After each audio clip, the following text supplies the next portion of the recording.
श्रोत्यांनो, ह्या दिवसांमध्ये आम्ही निर्गमच्या पुस्तकाचे अध्ययन करीत आहोत. पहिल्या अध्यायाच्या 16 वचनांपर्यंत अध्ययन आम्ही संपवलेले आहे.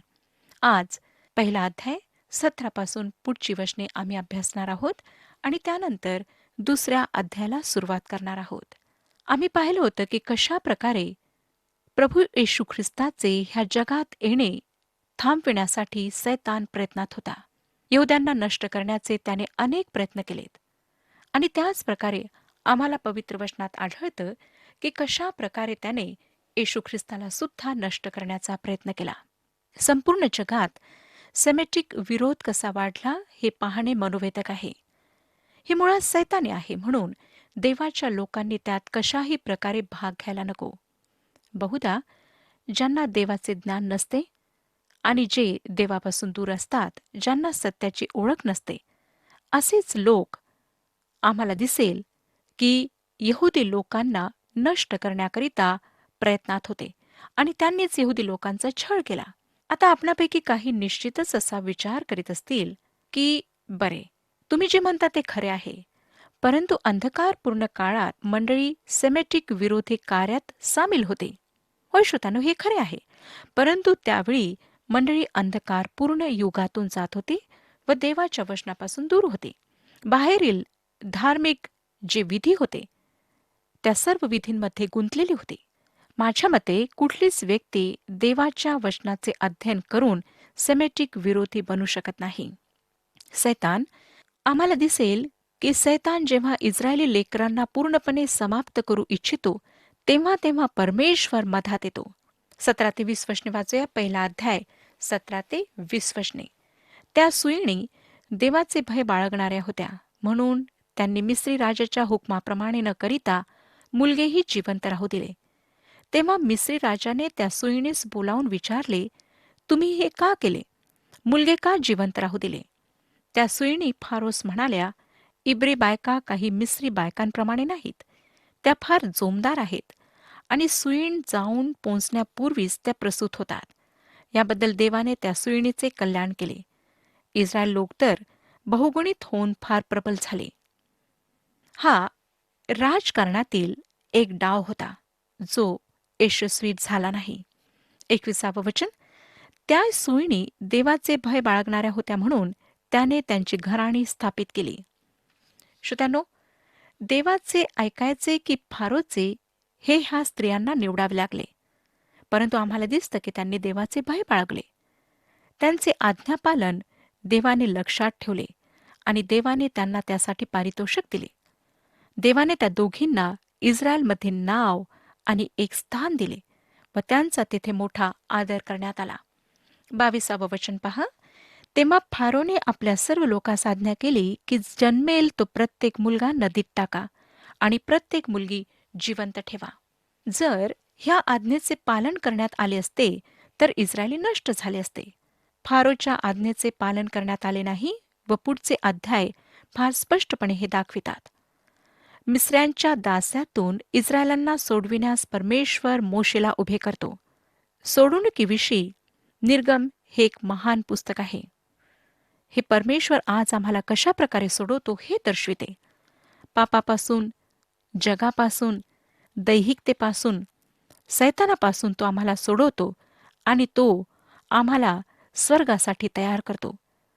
त्याने आमची ह्या सर्व गोष्टींपासून सोडवणूक ह्यासाठी केली आहे की आम्ही स्वर्गासाठी तयार व्हावे. आता आपण दुसऱ्या अध्यायाकडे वळत आहोत. देव त्याच्या लोकांना सोडविण्यासाठी एक सोडविणारा तयार करतो. मोशेचा जन्म, त्याच्या बांधवांना मदत करण्याचा त्याचा प्रयत्न, आणि मोशे मिद्यानमध्ये जातो व तेथल्या गैर-यहुदी मुलीला वधू बनवतो. फारोच्या महालात मोशेचे प्रथम 40 वर्षे आणि इस्रायलांसोबत त्याची सोबती व त्यांच्याद्वारे त्याचा नकार आम्हाला या अध्यायामध्ये पाहायला मिळतो. ह्या अध्याय श्रोत्यानो, मोशे सोडविणारा म्हणून आमच्या समोर आहे. ह्या पुस्तकाच्या पहिल्या 11 अध्यायात तो प्रामुख्याने आमच्या पुढे सोडवणारा म्हणून येतो. निर्गमचे हे पुस्तक सुटकेचे पुस्तक आहे. ह्या पुस्तकात ना तर काही सुरू झाले, नाही काही समाप्त झाले, पण उत्पत्तीमध्ये सुरू झालेल्या गोष्टीचा हा पुढचा भाग आहे व हा भाग लेविय व गणना या पुस्तकात सुद्धा सुरू राहतो. दुसरा अध्याय पहिली 2 वचने वाचूया. लेवी वंशातल्या एका पुरुषाने जाऊन लेवीची कन्या बायको केली. ती स्त्री गर्भवती होऊन तिला मुलगा झाला. तो बालक सुंदर आहे हे पाहून तिने त्याला 3 महिने लपवून ठेवले. मोशे स्वतःच्या आईवडिलांविषयी आणि स्वतःच्या जन्माविषयी लिहित आहे. हा अगदी साधा वृत्तांत आहे म्हणून आम्हाला पवित्र शास्त्रातील दुसऱ्या पुस्तकातील वृत्तांतांना निर्गममधील घटनांविषयी अधिक माहिती प्राप्त करण्याकरिता पाहावे लागते. जेव्हा श्रोत्यांनो आम्हाला आमच्या मातापितांविषयी कुटुंबाविषयी माहिती देण्याचा प्रसंग मिळतो तेव्हा आम्ही काय करतो, अगदी विस्तृतपणे सर्व काही सांगण्याचा प्रयत्न करतो. परंतु मोशेने त्यांचे नाव सुद्धा लिहिले नाही. ते साधारण गुलामगिरीत राहणारे लोक होते. ते लेवी वंशाचे होते. मोशे त्यांच्याविषयी फक्त हेच सांगतो. नंतर त्यांची नावे अमराम आणि योकेबेद अशी देण्यात आलेली आहेत. दुसरे वचन आम्हाला फक्त हे सांगते की मोशे सुंदर होता. असं दिसतं की मोशे स्वतःविषयी अधिक सांगू इच्छित नव्हता. तिसरं वचन पहा. पुढे त्याला लपवून ठेविता येईना म्हणून तिने लव्हाळ्याचा एक पेटारा करून त्याला डांबर व राळ चोपडली. त्या पेटाऱ्यात तिने त्या बाळकास घालून नदीकाठच्या लव्हाळ्यात नेऊन ठेविले. योखेबेकरिता समस्या निर्माण झाली होती. ती आपल्या बाळाला अधिक काळ लपवून ठेवू शकली नाही. आता काही लोक ह्या ठिकाणी म्हणतील की अशा परिस्थितीत तिने परमेश्वरावर अवलंबून राहायला हवे होते, कारण तोच तर रक्षण करणार आहे. परंतु त्या बाळाला घरात ठेवणे तिच्याकरिता धोक्याचे होते म्हणून आपल्या परीने त्याच्या सुरक्षेचे उपाय तिला करणे भाग होते. एखाद्या पहारेकऱ्याने त्याचे रडणे ऐकले असते तर मोशेची त्याच ठिकाणी कत्तल करण्यात आली असती. श्रोत्यानो, विश्वास म्हणजे अंधारात उडी घेणे नाही. परमेश्वर आम्हाला विश्वास ठेवून मूर्खपणा करण्याकरिता सांगत नाही. योकेबेदने योग्य तेच केले. तिने एक लहान पेटारा करून त्यात मोशे बाळाला ठेवले.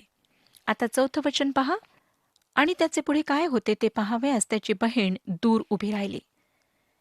त्या पेटाऱ्याला डांबर व राळ चोपडली व त्या पेटाऱ्याचे काय होते ते पाहावयास त्याच्या बहिणीला तिने ठेवले. ह्यावरून दिसतं श्रोत्यानो की ती देवावर भरोसा ठेवणारी होती. 5वं वचन. मग फारोची मुलगी नदीवर स्नान करावयास आली.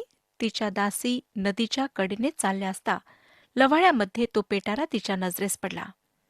तो आणावयास तिने आपल्या एका दासीस सांगितले. आता परमेश्वराचा हस्त प्रगट होत आहे. परमेश्वर ह्यात मध्ये पडणार आहे.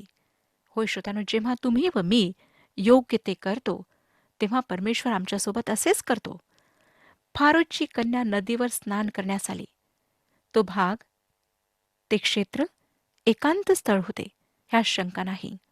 तेथे तिला ते पेटारे दिसले व ते आणावयास तिने आपल्या दासीस पाठविले. 6वं वचन. तो उघडून पाहता तिच्या दृष्टीस ते बालक पडले आणि पहा तो मुलगा रडत होता. तिला त्याचा कळवळा आला व ती म्हणाली, हे कोणातरी इब्र्याचे बालक आहे. त्याच वेळी श्रोत्यानो मोशे बाळ रडला. त्यावेळी परमेश्वर आपल्या पद्धतीने आपल्या योजनेनुसार कार्य करीत होता. त्याने 2 गोष्टी एकत्रित केल्यात. एक तर बाळाचे रडणे आणि त्या स्त्रीचे हृदय. फारोच्या मुलीने त्या बाळाच्या रडण्याला दुर्लक्षिले नाही. 7वं वचन. तेव्हा त्या बालकाची बहीण फारोच्या मुलीस म्हणाली, आपणाकरिता मुलास दूध पाजावयासाठी इब्री स्त्रियातून एखादी दाई बोलावू काय? मिरियम, जी मोशेची बहीण होती, तिने राजकुमारीला फार चांगला सल्ला दिला. मानवीय जीवनातली फार सुंदर अशी गोष्ट ह्या ठिकाणी देण्यात आली आहे. प्रत्येक पानावर परमेश्वर आम्हाला काही ना काही सांगू इच्छितो. 8वं वचन. फारोच्या मुलीने तिला म्हटले, जा बोलाव. तेव्हा ती मुलगी जाऊन त्या बालकाच्या आईला घेऊन आली. घटनांनी घेतलेले हे असे वळण आहे जे आम्हाला दर्शविते की जेव्हा आम्ही योग्य ते करतो आणि जेव्हा आम्ही विश्वासाने पाऊल उचलतो तेव्हा परमेश्वर सुद्धा आमची मदत करतो. मोशेच्याच आईला बाळाला दूध पाजण्याकरिता बोलावण्यात आले व त्यासाठी तिला पैसे सुद्धा देण्यात आलेत. परमेश्वर जेव्हा आमच्या हृदयात व जीवनात कार्य करतो तेव्हा आपण त्याला शर्यत लावून मागे टाकू शकत नाही. 9 आणि 10 वचने. फारोच्या मुलीने तिला म्हटले, या मुलाला घेऊन जा आणि माझ्याकरिता याला दूध पाज, म्हणजे मी तुला वेतन देईन. मग ती स्त्री त्याला घेऊन गेली व दूध पाजू लागली. ते मूल मोठे झाले तेव्हा ती त्याला घेऊन फारोच्या मुलीकडे गेली आणि तो तिचा पुत्र झाला. तिने त्याचे नाव मोशे ठेवले, कारण ती म्हणाली, मी त्याला पाण्यातून बाहेर काढिले.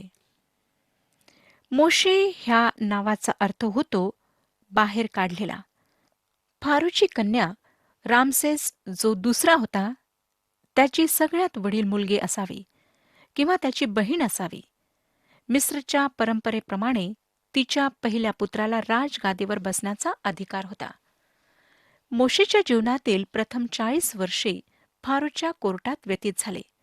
तो मिसरच्या लोकांप्रमाणे वाढला आणि त्यांच्याप्रमाणेच त्याने शिक्षण घेतले. तो त्यांच्याप्रमाणेच दिसत असे, बोलत असे, त्यांच्याप्रमाणे वागत असे. तो जेव्हा मिद्यान येथे गेला तेव्हा लोक त्याला मिस्री म्हणूनच ओळखत असत आणि हे आम्हाला नंतर निर्गमच्या पुस्तकामध्ये आढळेल.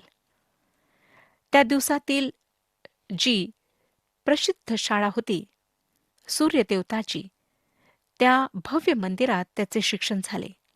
आणि श्रोत्यानो, ह्या लोकांचे खगोलशास्त्राचे ज्ञान अपूर्व असे होते. पृथ्वीपासून सूर्याचे अंतर किती आहे हे त्यांना अगदी अचूकपणे ठाऊक होते.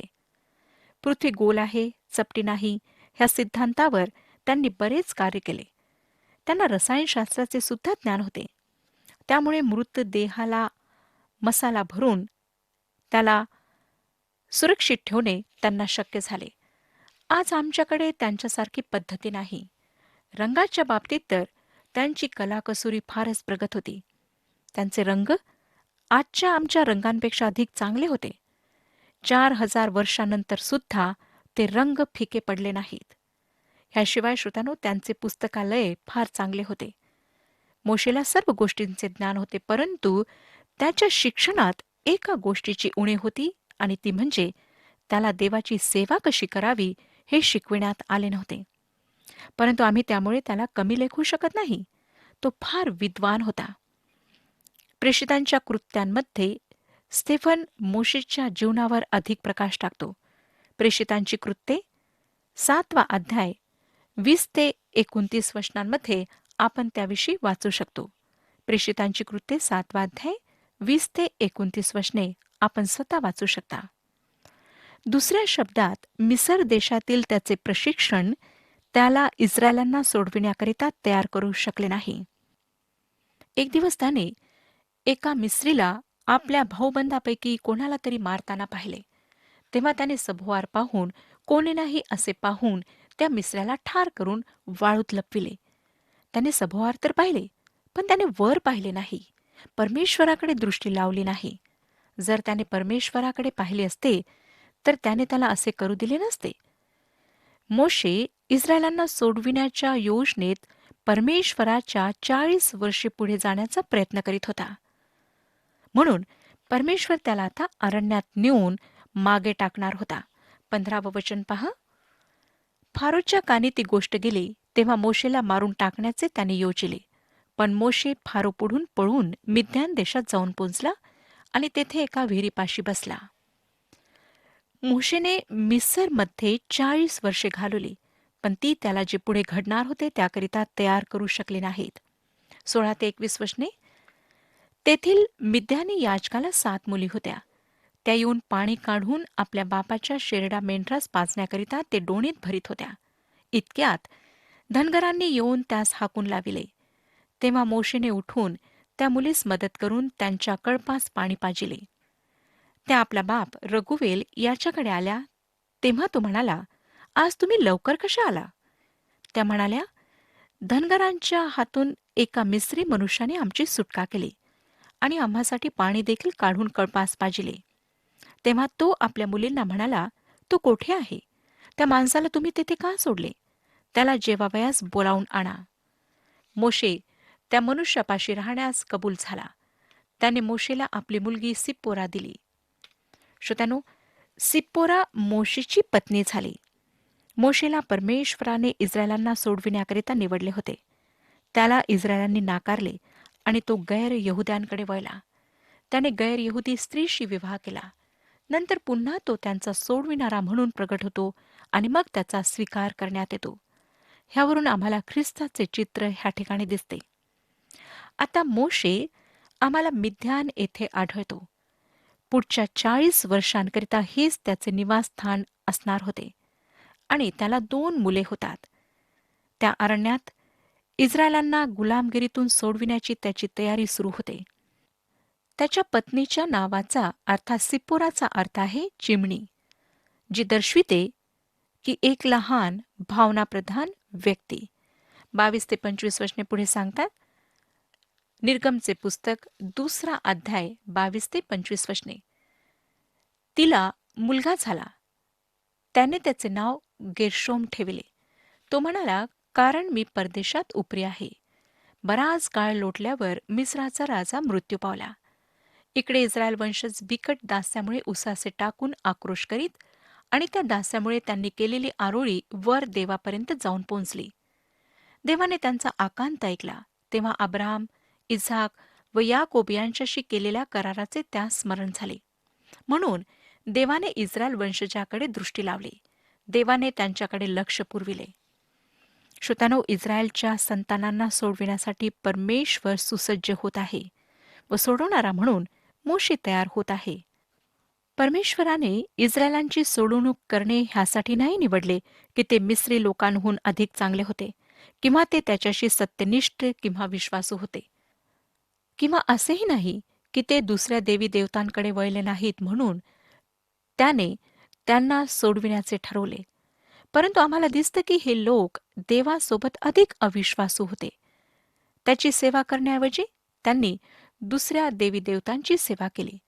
आपणाला आठवत असेल की मिसरमधून त्यांना बाहेर काढल्यानंतर मोशे त्यांना अरण्यात घेऊन गेला व त्या ठिकाणी त्यांनी प्रतीक्षा न करता सोन्याचे वासरू बनवून त्याची पूजा सुरू केली.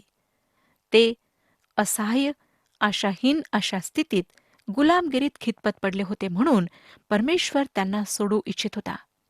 जर कोणीच त्यांच्या वतीने मध्यस्थी केली नसती तर ते नाश झाले असते. इस्रायलांची सोडवणूक करण्याचे परमेश्वर 2 कारणे सांगतो. एक, की त्याने त्यांची आरोळी ऐकली. दुसरे कारण, अब्राहम, इसाक, याकोबासोबत त्याने जो करार केला होता तो त्याने स्मरण केला. त्यांची ती दयनीय व आशाहीन स्थिती पाहून परमेश्वराला त्यांचा कळवळ आला.